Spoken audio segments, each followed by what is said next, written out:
Most of us take the law very seriously, and rightfully so. But are you taking your retirement plan just as serious? The answer to that question may depend upon how much you know or don't know about elder law and estate planning. It's that time again, time to tune out the hype and focus on the facts. Facts that matter to you, the income generation. Let's get started. Get ready to separate reality from myth. With us, David Scranton. David Scranton. David Scranton. David Scranton. But David Scranton says, hey, not so fast. How does it affect the markets? How does it affect the economy? Thanks to efficiencies in new technology and a staff of veteran analysts and portfolio managers, Sound Income Strategies strives to set new standards and bring institutional style investing to your portfolio.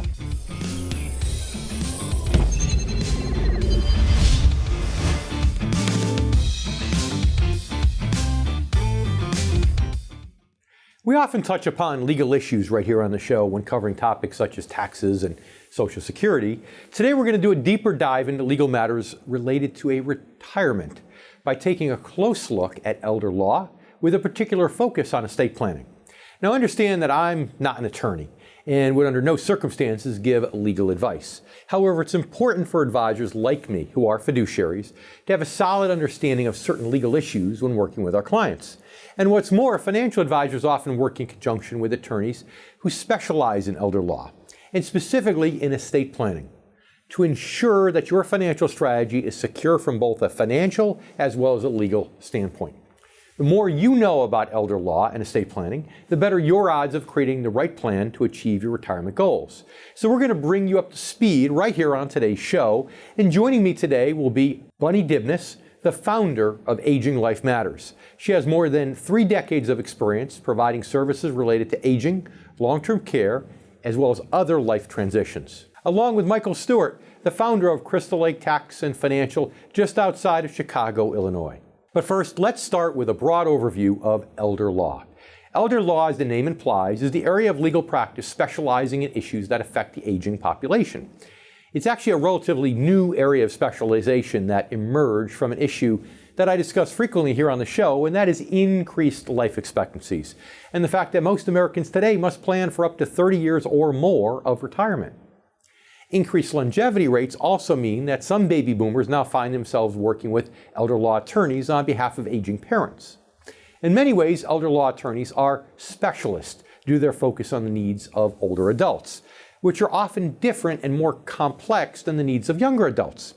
Most elder law attorneys handle a wide variety of legal matters affecting older folks or disabled individuals, but there are 3 main areas that their services encompass. The first is long-term care issues, including protecting your rights and your money when preparing for the possibility of assisted living or nursing home care. The second is the effect of health issues on the management of your personal affairs, which includes decisions about things such as power of attorney. And the last area is estate planning administration, which covers wills, trusts, probate, and a wide variety of other issues. Each of these areas overlaps and could all be said to fall under the umbrella of estate planning to some degree. We'll talk more about this later, and about having the right financial advisor, in addition to the right attorney, is essential to the estate planning process. But first, let's cover some more of the broader points about elder law and some of the issues that might be handled by an elder law attorney. Ultimately, elder law attorneys are advocates for the elderly and their loved ones. And their primary goal is to ensure your freedom and autonomy as you age while protecting your rights and financial assets. Not only can they handle important financial and estate planning matters, but they also take care of day-to-day issues that affect the actual care of seniors, such as assisted living and life planning. Moreover, elder care lawyers are often more equipped than other legal professionals to handle the sensitive emotional and physical needs of older or disabled adults, and are therefore able to handle a variety of challenging situations. Now, drilling down a bit from these 3 main areas that we mentioned above, here are some of the more specific matters that an elder law attorney might be able to help with. They can give you a clear understanding of the importance of wills, trusts, and estate planning overall, and help you address any special considerations, such as planning for a minor or adult with special needs. Now, as we noted, they can help you create a durable power of attorney, which ensures that the person of your choice can make financial decisions on your behalf in case you're no longer able. An elder care attorney can help you understand your legal rights and your options surrounding nursing home care, Medicare, health insurance, healthcare in general. They can answer legal questions dealing with taxes, Social Security, senior housing guardianship, and all long-term planning documents. Now, with all that said, understand that most elder law attorneys do not specialize in every area of law affecting seniors. So it's important to find an attorney who has experience in your particular needed area of specialty. Also, before selecting an elder law attorney, you should feel comfortable that he or she will represent you or your loved one in a sensitive and understanding manner. As I mentioned before, financial advisors frequently work in coordination with elder law attorneys, particularly estate planning attorneys, on behalf of mutual clients. In those cases, your advisor might be a good source to help you find the right attorney. Why? Because he may already have a solid working relationship with someone in your area and can vouch for his or her credibility. We'll talk more about this coordination process, if you will, and I'll discuss its importance in the main area of elder law in which financial advisors play a role, and that is estate planning. Financial experts have predicted that the next major recession could happen as early as this year. What would you do if it took half of your retirement savings with it? I'm David Scranton, founder of Sound Income Strategies. And there is a safer way, investing for income. By focusing primarily on non-stock market income-generating investments, you could significantly reduce the impacts of the next major recession. Visit the Retirement Income Store at soundincomestrategies.com to connect with an income specialist who can help you get started to an income-based retirement plan. Now it's time to welcome our first guest, Bunni Dybnis, the founder of Aging Life Matters. She's also the director of professional services at Live Home. She has over 30 years of experience providing services related to aging, long-term care, as well as other life transitions. She's a licensed marriage and family therapist and a certified care manager. Thanks for joining us today and welcome to the Income Generation. It's a pleasure being here. Now, this term sandwich generation has been around for a while. But why do you personally think that this is a growing concern for people of our generation? That's a great question. And I have certain ideas about it because I've definitely seen it changed in the last 25 or so years that I've been involved. One, that families are living more at a distance. There was an LA Times article that talked about 60% of adult children will live at least 100 miles away from their parents. So that brings with it its own challenges. The other is women are working more. There was a time when they took care of their kids and their kids moved off and they took care of their parents. Now they're working in professions are even more than 8 hours a day, and that's always a challenge. The other thing is when people are living longer, and the 85 plus age group is really the fastest growing population that we have. And that brings certain challenges along with that. And finally, women are having babies later. So my first grandchild and my daughter-in-law can attest, they make it very complicated taking care of babies and children. They take it seriously. And again, they become the sandwich generation and sometimes the club sandwich generation. And you remember a few years ago, the movie Failure to Launch, right? Yes. Is it my imagination, or maybe in some times, are we seeing a situation right now, and maybe it's because the unemployment rate's down to 3.5%, but there's also children staying at home with their families later than maybe before? Definitely that's an issue, and that's the good news and the bad news. What became assistance for the adult children to keep them home, all of a sudden as people age and need care, that child that was unemployed or on his fourth divorce or whatever now can be an assistance to the parents too. So you can look at both sides of that coin. Yeah, so you got people living longer, parents living longer, so we have to take care of them longer. Our children staying at home longer. Less and less of a chance that my spouse is staying at home and could take the brunt of this. How about college debt? How much do you see college debt being an issue now, where more parents are taking over the college debt of their kids, which is strapping them financially so they can't help their parents, i.e. the grandparents, as much as maybe they would otherwise have liked to? There's a number of implications, and there's two sides to this coin. There's, half the population is straddled with debt, and finances are really an issue, and that college debt is part. The other half is these boomer parents that are really supporting their adult children and buying houses and those kinds of things because they can. So it's complicated. How about moving away? You know, it seems like before families would grow up in a town, they'd work in a town and everything else. Whether it's a different career path these days or what you might call it seems like, you know, if you have 3 children, you're lucky if one of them stays near you in your hometown. The other 2, as they grow up, you have to travel to see. So how much complexity does that add to the sandwich generation? It's really complex, and that's why I started with it, because it's not only, it's all these issues. They move away, not only nationally, but internationally. It's not the world has just changed. So we've got those, and if you live in a place like I do, Los Angeles, being 25 miles away from your parents, it might be closer to go to New York.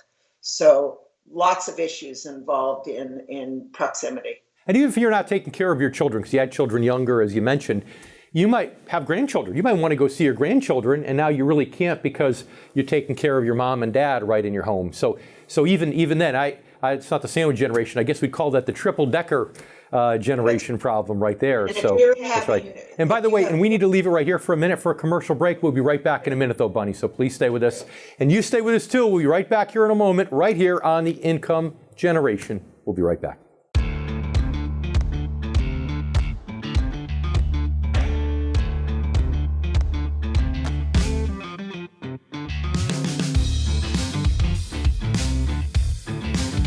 David J. Scranton's groundbreaking new book, The Retirement Income Story, will revolutionize the way baby boomers and their advisors plan and save for retirement. The Retirement Income Story, the story behind the launch of the Retirement Income Store, is about to shatter many of the myths Wall Street bankers have promoted and protected for decades. David outlines what he believes to be a much better method for planning and saving for retirement, one that doesn't involve taking on more stock market risk. In fact, most will be able to reduce and or possibly even eliminate stock market risk while creating renewable streams of income they can count on well into their retirement years. The simple truth is that if you were born in 1968 or sooner, you can't afford to ride out another catastrophic stock market drop like the ones in 2000 and 2007.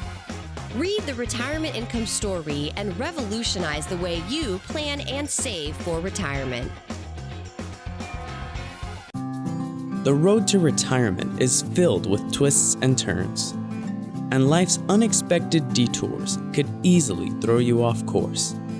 That's why it's essential to work with a financial advisor who is also a fiduciary experienced in helping clients navigate the complexities of retirement planning while helping you pay yourself first. The road to retirement now made simple. To learn more, visit theretirementinComestore.com.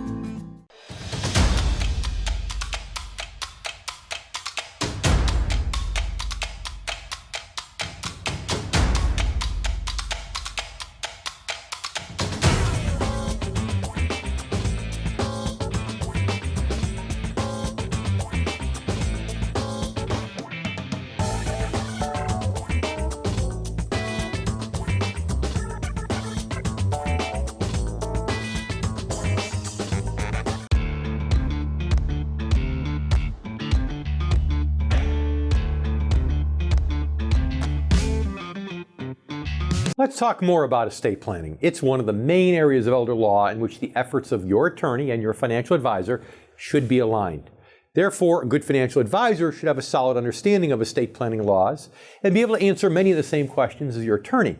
The difference comes in the final decision-making process and in making your decisions legally binding. That's where you need the right attorney, although your advisor should remain involved whenever you're considering changes to your estate plan. In my experience, most people mistakenly think of estate planning as relevant only to how their assets will be distributed after they die. But in reality, estate planning encompasses the accumulation and the preservation, as well as the distribution stage of your wealth. That's why it's so important to have the right professional guidance, both financial and legal, because the consequences of making bad decisions or of neglecting estate planning altogether can impact you in many ways while you're still alive. For example, you need to know that designating a beneficiary is not the same as putting an asset in a child's name, and that the latter is potentially dangerous. It's a dangerous move that I believe should generally be avoided. That's because if that child ever got divorced, half of the asset would belong to his or her spouse. If that child ever got sued, the asset's subject to collection by whomever has a lien on that asset. That's just one example. I could probably write a book from some of the sad stories that I've heard from fellow advisors over the years about some of the common mistakes that people make with estate planning. Many of those mistakes end up having grim legal or financial consequences related to things like estate taxes, probate fees, or bad power of attorney decisions. However, in my experience, some of the most important reasons for estate planning are not just legal fees and taxes, but they're actually family reasons and the importance of protecting family relationships. For example, I had a client years ago who was a business owner. He had a dilemma. He had 3 children, only one of those devoted himself to the business to help dad grow the business. His business was his biggest asset, so he had a very difficult decision to make. Should all 3 children get an equal share of the business when he died? Or should the one who actually worked in the business get more or all of it? Well, it's obviously a question with a lot of legal and financial ramifications. For my client, the more important issue was the impact on his children and their relationship. The last thing he wanted to do was pass away and have his children end up being resentful and fighting with one another because he had never made the decision or made it and never communicated it to them. These are just some of the types of choices that people end up with wrestling all the time. In this particular client's case, estate planning with helpful guidance from the right financial advisor, in this case myself, and a qualified attorney, was the key to helping him solve the dilemma. By contrast, I had another case in which a dad died without finalizing his estate plan, and his son and daughter were left to try to settle it for themselves. The son made an offer to the daughter through an attorney, and from there they ended up fighting entirely through their lawyers to a point where they just weren't speaking with each other. The battle dragged on for years, as estate settlements can, with both of them piling up huge attorney's fees the entire time. Naturally, no father wants to think that his legacy is going to the attorneys instead of his children. In this case, he could have avoided it by consulting his own estate planning attorney and working with him or her in conjunction with his financial advisor to make a good decision on behalf of his children, spelling out clearly what his intentions were and then making it legally binding. We'll talk more about some of the ways in which estate planning helps protect you as well as your loved ones coming up in just a bit. Would you take your grandchildren out for ice cream and try to pay for it using your stock certificates? No, that would be ridiculous. Instead, you would use your income. So why then do so many retirees make one of the biggest financial mistakes, dipping into their savings instead of relying on income during retirement? The good news? It's completely avoidable. To learn more, visit theretirementincomeStore.com. But right now, let's welcome back Bunni Dybnis, founder of Aging Life Matters. Bunny's also a licensed marriage and family therapist and certified care manager. Thanks for sticking around. It's a pleasure. Okay, so you're a therapist, right? That means that you put people down on the proverbial sofa, right? Of course, this is from the old Bob Newhart days. I'm dating myself, I know. And they're telling you everything. So how much of the stress that comes from these sandwich generation problems is financial in terms of what you see in working with people? Probably in terms of conflict, it's probably the majority of the issue, and it can go anywhere from not having the resources to parents spending the money and those issues that come along, to children thinking they're entitled to the money, to where do you give the resources to? Where do you focus on? Is it, for adult children and family caregivers, do they take care of their children in a college fund? Do they put it in retirement for their own money? Do they pay off college debt, as you said? Or do they keep their family member in the home and pay for care because they can't afford it, rather than putting them in a state-funded nursing home? So those are huge issues. Sure, and just saving enough for yourself so they can live through retirement, because you might live to be 100 years old. You never know that. So you talked about putting people at home versus in a facility. Can you talk then as a therapist about some of the emotional anguish that people go through when trying to make that decision? Because that doesn't seem like an easy one. Yeah, really good question. And this is a question I get every day. One of it has to do certainly with preference. And the preference for 85% of people is to stay home.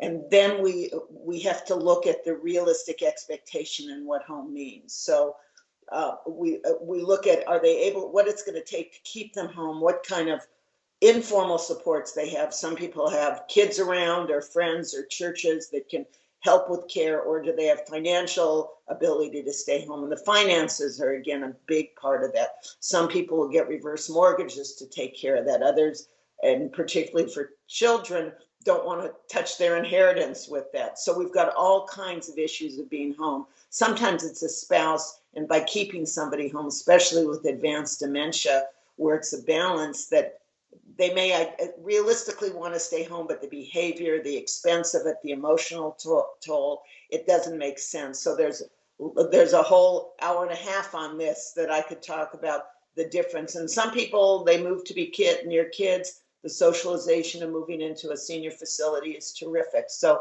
it really depends. So, it's interesting because the stress can ruin our health. We may be taking care of an aging parent. We may be in good health, but the stress of being part of that sandwich generation could really harm us in many ways physiologically, not just mentally. So in the 40 seconds we have left, tell our viewers, if you will, give them some words of wisdom about some of the things they can do to protect themselves from this happening down the road to the best that you know how. Thanks. And it's probably the key to all of this is I look at the whole family. It's not just the older adults. So when you take in the needs of the adult children, the family, the spouse, the children, and make your decisions according to everything. So you can reduce that and learn to say no and communicate is probably the best thing that I can say, and get help if you can't do it on your own. Communicate and learn to say no. I love that. Good words of wisdom. Bunny, thanks so much for being part of the show. It's been a pleasure. Take care. You stay with us. We'll be right back here with more coming up on the income generation in just a moment.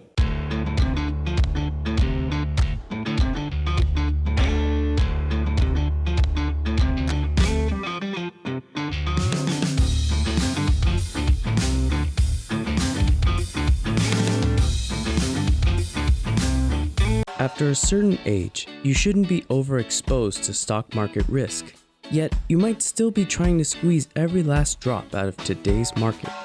And although fixed income investment can offer less risk than stocks, it doesn't mean you have to sacrifice return. In fact, recently some fixed income investments have actually outperformed stocks. But yet, you're still waiting to act. Visit theretirementincomeStore.com today to regain control of your retirement. What is a fiduciary? A fiduciary is someone who is ethically obligated to act in your best interest, not their own.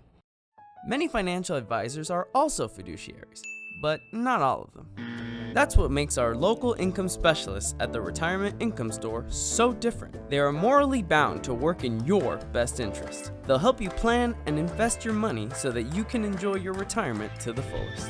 Visit theretirementincomeStore.com to learn more. For behind-the-scenes photos, retirement planning tips, and upcoming giveaways, follow the Income Generation Show on Facebook. And don't forget to subscribe to our YouTube channel to watch video clips, guest interviews, and to catch up on past episodes.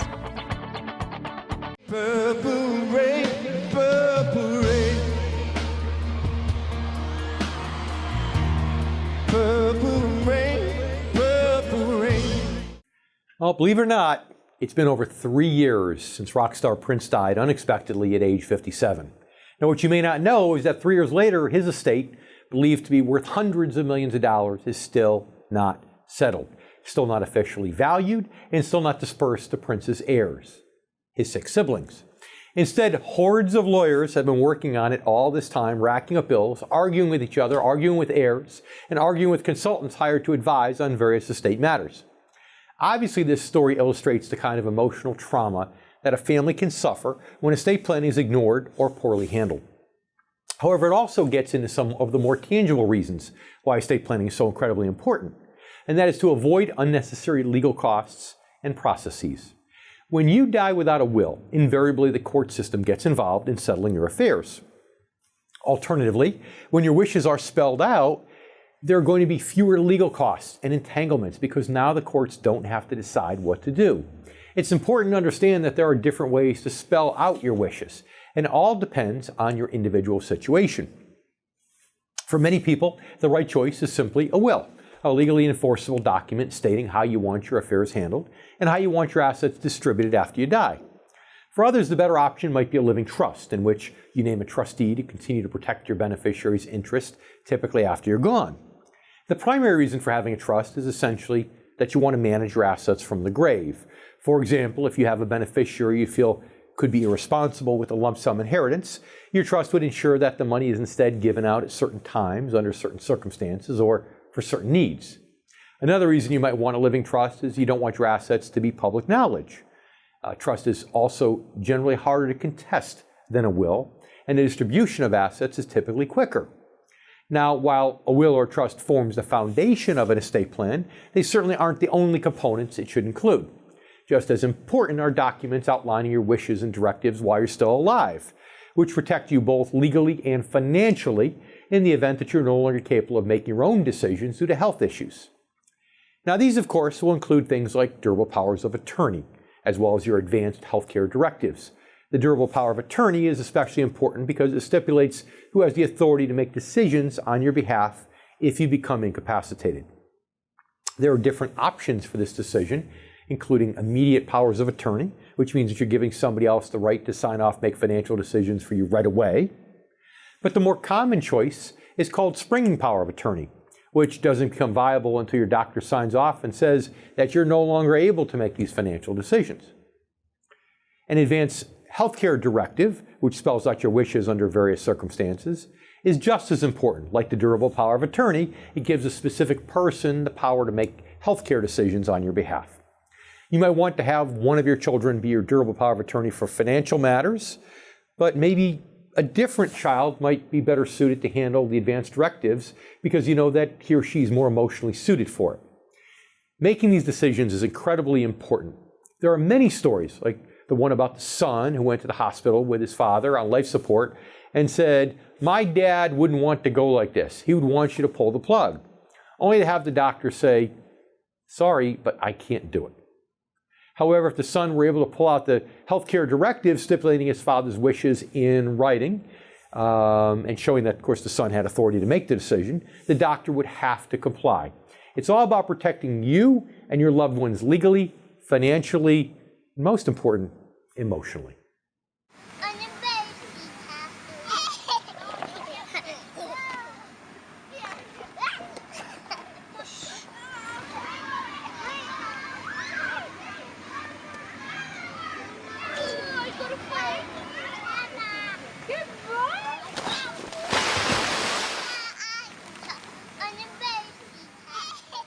Visit theretirementincomeStore.com today to find out how you can rescue your retirement. Now let's bring in our next guest, Michael Stewart, the founder of Crystal Lake Tax and Financial just outside of Chicago, Illinois. Michael's also a well-established speaker, co-author of the book Purpose-Based Investing, 9 Lessons to Rescue Your Retirement from Wall Street. Ooh, I love that title. And co-host of the Retirement Matters podcast, and also a Retirement Income Store franchisee. Michael, thanks so much for joining us here on today's show. Always a pleasure to be on the show, Dave. So, okay, you and I know that when we talk about elder care, it's much broader than just estate planning. But do you think most people approaching retirement or in retirement really understand what elder care, elder law really means? Unfortunately, I really don't think that they do. In my 20 years as a financial planner, most people think of estate planning and elder law as basically wherever their stuff goes after they pass. The reality is it's much deeper than that. Proper estate planning and elder care planning is about protecting the assets that you have so you can live a retirement with dignity and purpose. So that's protected from market crashes, protected to make sure it can provide you a lifetime income, protected so it's available for health care when you need it, in addition to any incapacity you might have, whether it's healthcare, whether it's financial, physically, and then the focus is on leaving the legacy. So it's much broader than just, do I have the right documents in place? And healthcare is a big deal, right? Because, Chicago is not cheap. So I'm sure that if somebody needed full-time healthcare in a nursing home in Chicago area, you're probably looking at all of, $150,000 a year? Pretty close, yeah. In the Chicago market, kind of the median is about $120,000 a year, and even for home health care in Illinois, it's about $45,000. So it's still a big financial impact if you haven't put something in place to mitigate the financial impact. So for full-time care, if I'm married and my spouse needs full-time care for 3 or 4 years, that could be as much as $500,000. So I need to have a plan in place where I know what to do if that happens, right? We got to have plan B, don't we? Absolutely. And that's the biggest thing that most individuals, when they think about long-term care and healthcare, that they kind of negate the thought about it a little bit, is that assuming that, the studies show that individuals 65 or older, there's about an 80% chance one of them is going to need some sort of care. Now, the thing is, if they're both still with us, one of those spouses is still living at home, and all those expenses are still there above and beyond what the healthcare expenses are. Yeah, and I'm sure your state is like my state and most of the others, where pretty much, whether it's in your name or your spouse's name, the state can attach all those assets to pay for health care and a convalescent facility, and pretty much leave the healthy spouse at nothing more than poverty levels, and that's the real problem. So, Michael, stay with us, please. We need to take a quick commercial break. You stay with us, too. We'll be right back here with more on the income generation.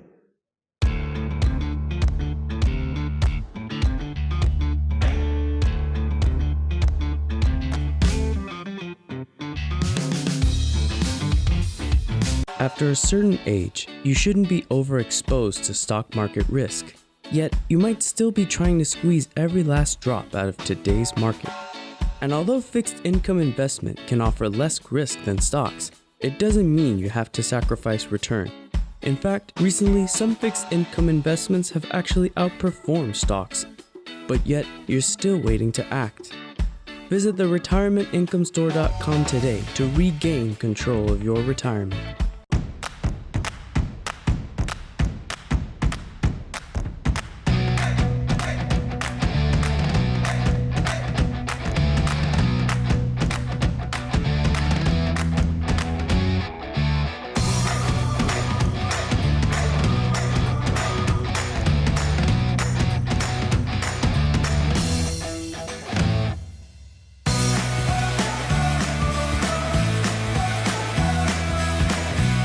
If you're not using someone who's well trained in fixed income and you're born before 1966, it may just be time for you to break up with that advisor and move on. I would suggest someone who will care for you through these important years of your life. If you need help finding someone, call or write us. I'd also like to remind you of the special report entitled The Income Generation. This is available free to you, our loyal viewers, online. If you haven't downloaded your report, pick it up after the show.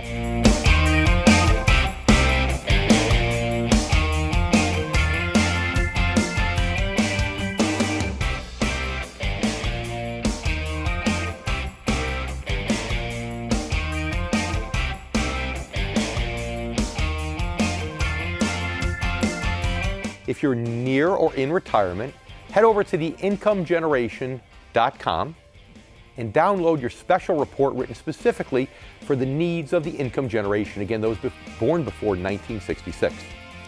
I'm David Scranton, and you've been watching The Income Generation.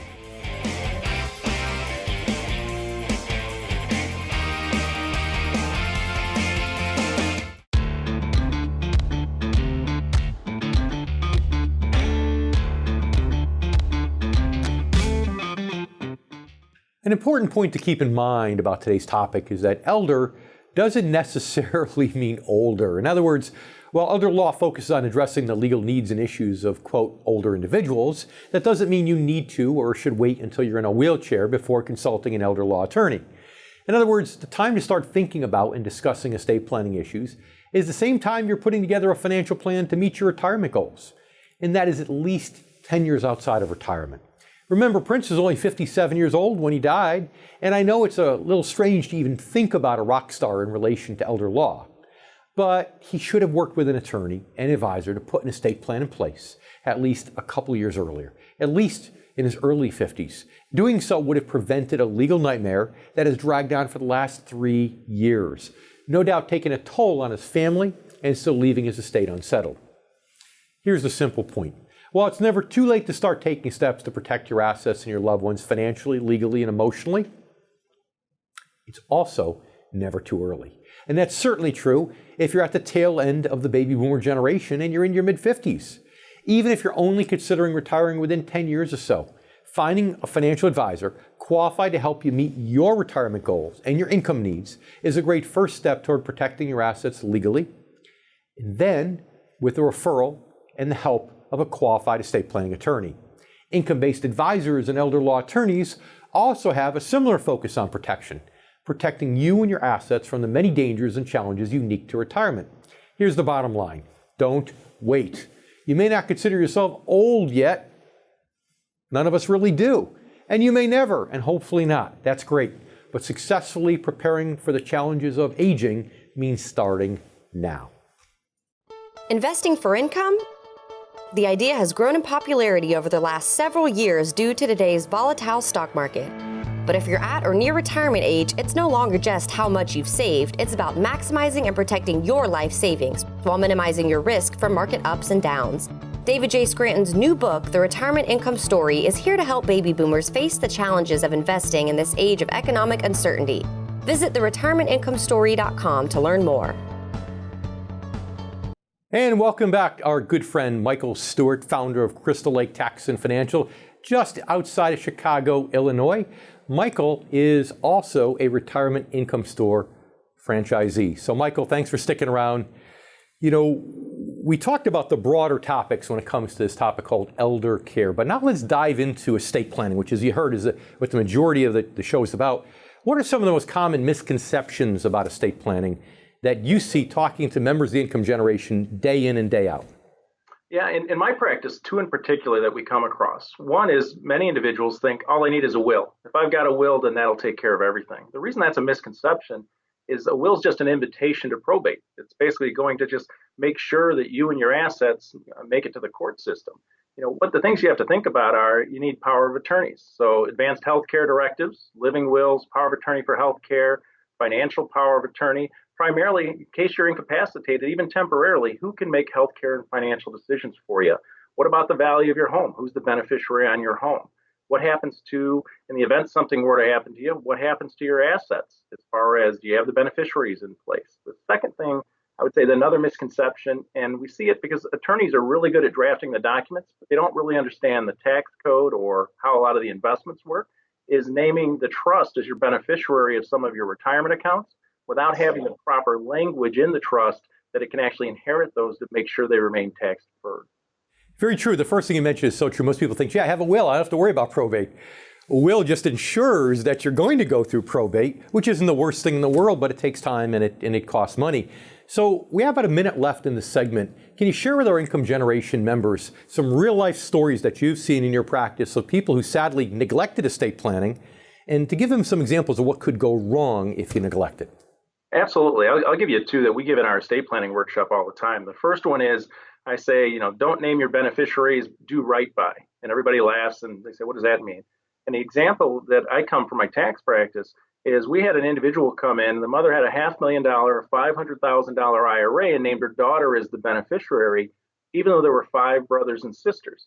So the will said that everything was supposed to go equally to the brothers and sisters, but the beneficiary form said that the daughter would get everything because the mom thought she would do right by the others and split it evenly with them. Now, luckily, our daughter, who's our client, decided to do that. But for us on the tax side, it was pretty big because we had to explain that the daughter had to now take out the $500,000, pay taxes on the $500,000 just to be able to distribute the balance to the brothers and sisters. That's right. And that's just like you say, simple neglect, and it causes a huge nightmare. And they're lucky that the daughter did the right thing. So we need to take a quick commercial break. Stay with us, Michael. You stay with us too. We'll be back here just in a minute with more words of wisdom from our good friend, Michael Stewart. We'll be right back.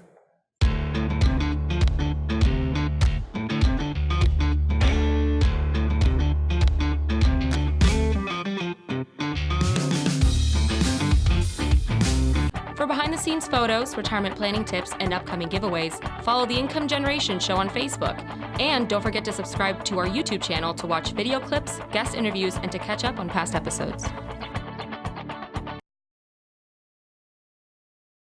Welcome back to the Income Generation. I'm David Scranton. I'm here with Mike Stewart, good friend of the Income Generation and founder of Crystal Lake Tax and Financial right in the Chicago area. Mike, thanks for sticking around once again. Sure. Now, sorry I had to cut you off for a commercial break. It's showtime. What can I say? The sponsors need to get their time. But you said you had 2 examples. Tell us what the second example is of an estate planning faux pas you've seen in your own practice.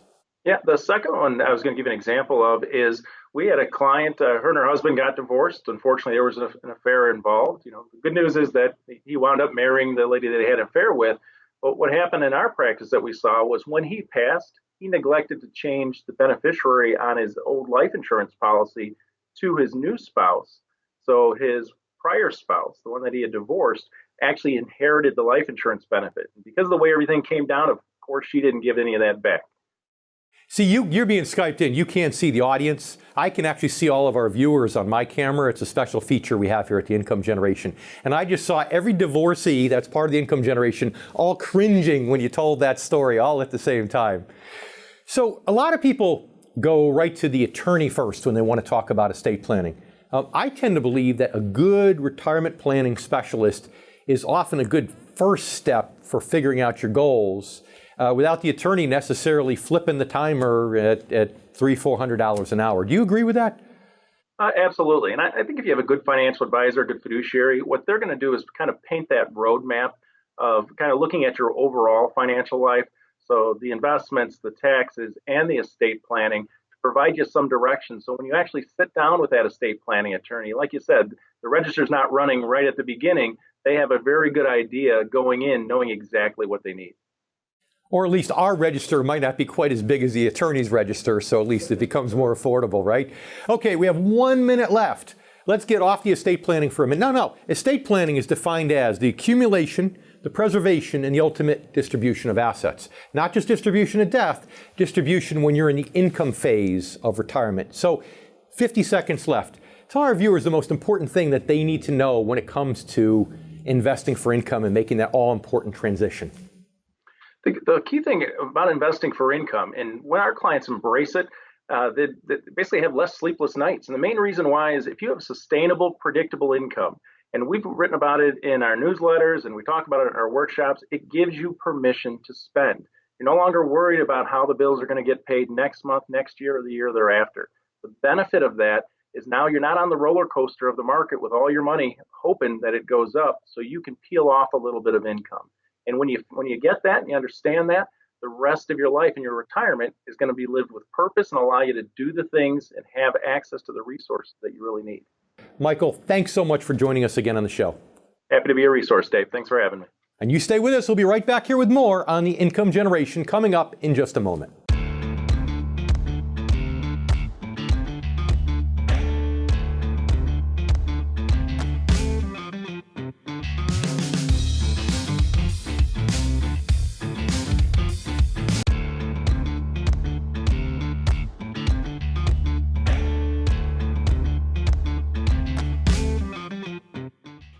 I'd like to thank both of our guests for joining us today for another episode of The Income Generation. I'd also like to thank you, our new and returning viewers.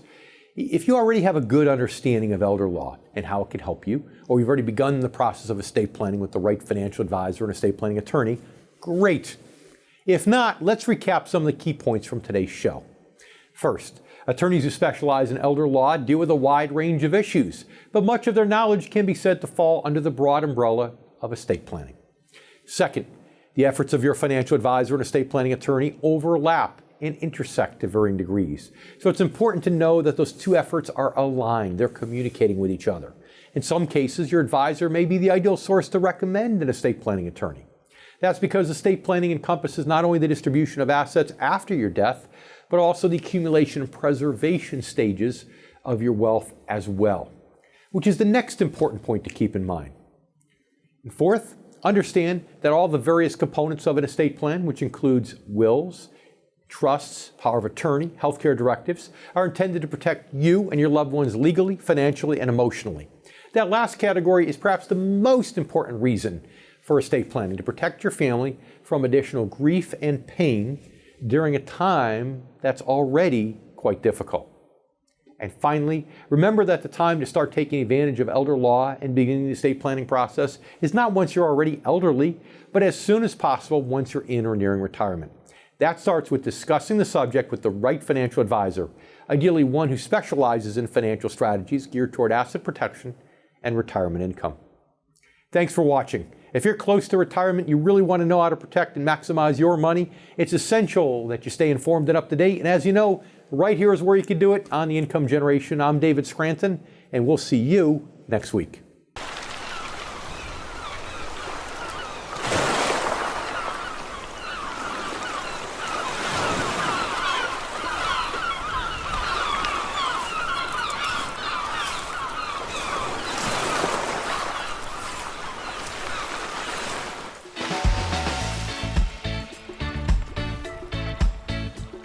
Visit theretirementincomestore.com today to find out how you can rescue your retirement. For behind-the-scenes photos, retirement planning tips, and upcoming giveaways, follow The Income Generation show on Facebook. And don't forget to subscribe to our YouTube channel to watch video clips, guest interviews, and to catch up on past episodes.